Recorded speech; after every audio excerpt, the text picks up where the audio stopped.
নারী ফুটবলারদের ফ্রিস্টাইল মারামারিতে রোববার রাতে কমলাপুরের বীরশ্রেষ্ঠ শহীদ সিপাহী মোস্তফা কামাল স্টেডিয়ামে ঘটে গেছে নজিরবিহীন ঘটনা। উইমেন্স ফুটবল লিগে ফরাজোন স্পোর্টিং ক্লাব ও জামালপুরের কাছারিপাড়া একাদশের খেলার ৩০ মিনিটে একটি ফাউলকে কেন্দ্র করে দুই দলের ফুটবলাররা জড়িয়ে পড়েন মারামারিতে। কাছারিপাড়া একাদশের ফুটবলার সাবিত্রী ত্রিপুরা ফাউল করেছিলেন ফরাজগঞ্জের মনিকা চাকমাকে। পড়ে যাওয়া মনিকা উঠে দাঁড়িয়ে আক্রমণ করেন সাবিত্রীকে। তখনই শুরু হয় গন্ডগোল।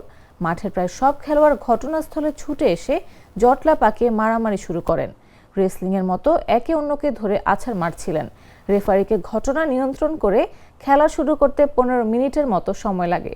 রেফারি ফরাজগঞ্জের মনিকা চাকমা ও কাচারিপাড়ার সাবিত্রীকে লাল কার্ড দেখিয়ে মাঠ থেকে বের করে দেন। হলুদ কার্ড দেখিয়ে সতর্ক করা হয় ফরাজগঞ্জের মারিয়া মান্দাকে। ঘটনাবহুল ম্যাচটিতে ফরাজগঞ্জ নিজেদের ইতিহাসে সবচেয়ে বড় ব্যবধানের জয় নিয়ে মাঠ ছেড়েছে। প্রতিপক্ষের জালে তারা গোল দিয়েছে ২৩টি।